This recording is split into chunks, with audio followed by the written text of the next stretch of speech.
And Christine with you on Sportscenter. Big losses by the Warriors last night. A game to the Rockets and star Jimmy Butler to an injury. He went down hard going for a rebound in the first quarter, landed right on his tailbone, and was in obvious pain. He stayed in the game briefly to shoot free throws, but then went to the locker room and did not return. For more on this story, we now welcome in NBA insider Charania. So what is the latest on what the Jimmy Butler's pelvic contusion? Christine, so last night, Jimmy Butler was walking gingerly postgame. It was on his own power, but he was moving with discomfort, and he underwent x-rays in Houston. Those didn't provide a clear reading from my understanding, but he will undergo an MRI later today. There is clear concern with the Warriors about his health and the severity of this pelvic tailbone injury, because even with a deep contusion in that area, it typically leads to some extent of missed time and missed days, as Stephen Curry knows well. And so we'll see what the MRI shows today, later, and what the severity could be, the treatment level. But we saw from Jimmy Butler, his play in Game 2 when he was on the court with Game 1, and the impact it has on Stephen Curry. This is a team that's 25-8 with Jimmy Butler in the lineup and 25-27 without him. It is night and day for the Warriors. So if they're without him for any period of time, they're really looking at a bleak playoff series here with Houston. Yeah, that's a rough one. Butler has missed just one game with the Warriors since being traded to Golden State. That happened back in February. Another thing that happened last night, Jason Tatum did not play in the Celtics 109-100 Game 2 win over the Orlando Magic due to that wrist injury that he suffered in Game 1 of the series. So how is Boston handling his injury moving forward? So it's essentially a bone bruise right on the very tip of his wrist, and that injury has provided him pain and discomfort, and the Celtics are operating like this is a day-to-day pain tolerance injury, something that he's going to continue to get treatment on and try to work through over the coming days. And right now it is painful for Jason Tatum, and all of these bone bruises, they heal differently. It just takes a matter of time. But what that Game 2 win did is buy him some time, buy the Celtics some time to be patient with him. And so if he has to miss another game or two, them feeling comfortable, because we saw Jaylen Brown, the way he was able to step up, and this is a full team. They have arguably the best roster in the league, Christine. So even without Jason Tatum in this series, they should be able to manage at least a game or two more, potentially. Okay, so the Celtics are 9-2 without J-Tay this season. But I will say both of those losses did come against the Magic. So take with that what you will. Before we let you go, you have some news from Milwaukee. What more can you tell us about that? Sources tell me the Bucks and general manager Jon Horst have reached an agreement on a multi-year contract extension. His contract was potentially expiring very soon, but the Bucks ownership and Horst's agent Brian Elfis reached agreement on a new multi-year deal for the next few seasons that keeps him at the helm of decision-making. And this has been a successful run overall for Jon Horst. In all of his 8 seasons, they have been a playoff team. They've had the second best win percentage in the league during his 8 seasons as general manager. He's made some big acquisitions. Drew Holiday, Damian Lillard, hiring Mike Budenholzer. But this summer, he's going to be at the helm of what could be some hard conversations and decisions. We know Giannis Antetokounmpo. He wants to win and he wants to compete at a very high level. So Jon Horst being there long-term, he will be the one to have these hard conversations with Giannis Antetokounmpo, potentially, depending on how this series goes. All right, great news. The Warriors lost to the Rockets last night. Big reason why was Jimmy Butler falling down hard in the first quarter, and he did not return. He was diagnosed with a pelvic contusion, scheduled for an MRI today. And so here's Stephen A. and the First Take crew talking about the Warriors' outlook right now. Here's First Take, Last Take. Here's what I would tell you if Butler was going. Even if Golden State did get past the first round, you going home next round. I mean, you ain't winning. You ain't beating the Lakers or Minnesota without Jimmy Butler if you're the Golden State Warriors. That I would tell you. With Jimmy Butler, you could be going to the conference finals. Without him, you could go home in the first round, but you definitely be going home in the semifinals. There's 2 reasons that you think, oh, goodness, this is bad. One, if Jimmy Butler is out, they have traded away anybody that would have been able to potentially step in, right? And so you're literally looking at a depleted roster. Second, and we saw this last night, the Rockets' defense has the type of athletes, has the scheme that they can really make life difficult on Stephen Curry. And without a true creator in Jimmy Butler, that load is just going to be so persistent and consistent. Jimmy Butler being able to walk off the basketball court, he's just a guy. I mean, the worst case scenario is that I see him missing Game 3. That's the worst case scenario. I can't see him being out longer than that. Not Jimmy Butler.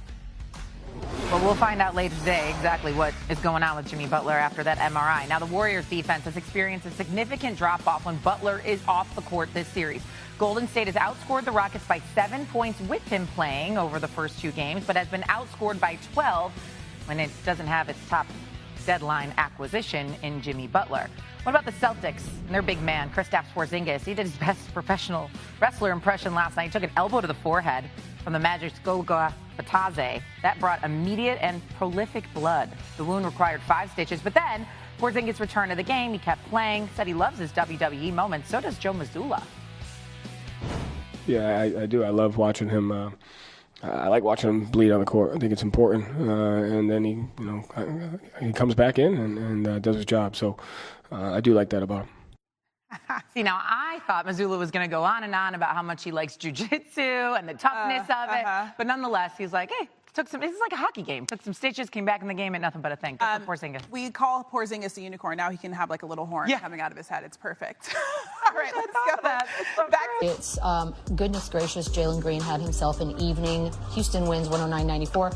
Jimmy Butler is the story we're probably going to start with here, but I just want to mention that Green finished with 38 points, Şengün finished with 17, Tari Eason had 14 off the bench, and Steph with 20. The win is great, but the Jimmy Butler at all for Golden State is an issue. He left the game, was not able to return. Here's where we're going to get a little bit weird. Was this, talk to me about what you're seeing here. Golly, that looks way worse when you watch it over and over again. I see a freak accident. Yeah, I don't think this is dirty at all. I think this is both guys kind of a loose ball here. No one is pushing anybody into the person on purpose. Obviously, Thompson's just kind of, they're flailing around here, and he's trying to go get his offensive rebound. Draymond kind of grabs him. I hate the narrative that this is dirty on either of their parts, on Draymond's or Thompson's. This is just like Boogie just said, this is kind of a freak accident play where they just clipped his heel, and hopefully he's okay. Obviously, he's getting MRIs and stuff, so I don't think anything's going to be broken or fractured or anything serious, but he is going to be violently sore for a while. Yes, that bruised tailbone, anything of that nature, that's always a very, very sensitive injury. It definitely takes some time to get over an injury like that. You know, not wishing that on Jimmy. Hopefully I'm completely wrong and, you know, the results come back completely opposite. But, you know, wish him health, wish him a speedy recovery. But it's definitely a big blow to the Warriors. I mean, it's a huge blow because since the trade deadline, that's been the story, right? Jimmy got there and Golden State turned things around, and immediately you just sort of felt like, uh-oh, what is this going to look like?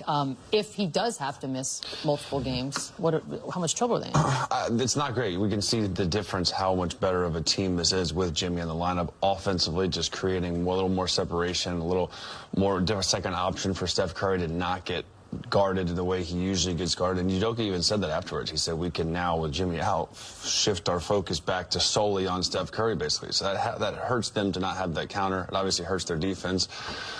They had their third leading scorer all year long, Jonathan Kuminga, who has averaged 15 points, who's now finally going to get the opportunity. He got it last night. He didn't play in the play-in. He didn't play in the first 2 games, or the last couple of games. So you have to insert him now and let him do the things that he does, because you're missing a lot of production. You're missing a lot of athleticism, toughness, everything that Jimmy Butler brings.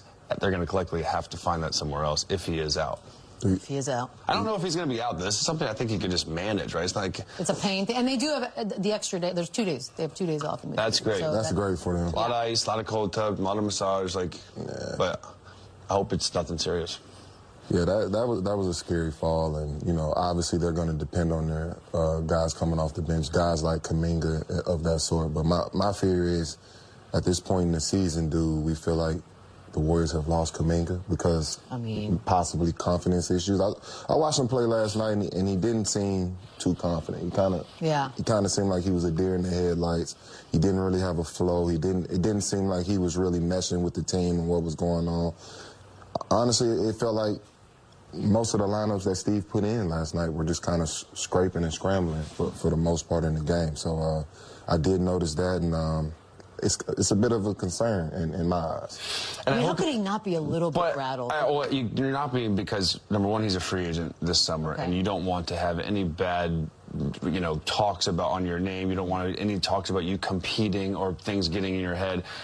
teams across other 29 teams know that Jonathan Kuminga is a player. He's 22 years old. The guy's averaging 15 points in the NBA in a season. That is at 15-3. He obviously needs to work on his three-point shooting, but he does so much stuff good that there's got to be a way to find minutes, even with Jimmy Butler on the floor, in my opinion. I don't know how you go from playing all year long to up and down. It feels like there's something else there, because I don't care when we're talking about matchups or fit or styles. Like, you can find minutes for Kuminga if you're finding minutes for Santos and these other guys that play. So that doesn't make sense to me. So I hope he doesn't get too mentally, beaten down and allow that to affect his game, because he's got a huge payday coming this summer regardless, everything he's been through. And I think he probably hopes he's not in Golden State next year after the way his up and down career has gone there. So really has been. He has a great opportunity now to even showcase himself more to these other teams that are going to bid on him being a restricted free agent this summer. Boogie, I want to talk about physicality because there are Warriors. Đây mình sẽ tiếp tục hướng dẫn các bạn làm vòng, làm tụ, cái gì nghĩa là móc khóa.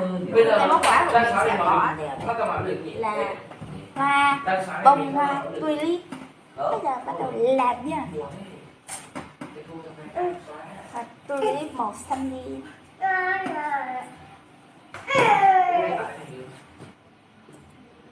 Video này mình sẽ dạy làm cuốn hoa. Sẽ không cho thời gian. Có ít như thế nào đấy? Như một hình mơ. Ít như thế nào đấy? Vừa lại lên.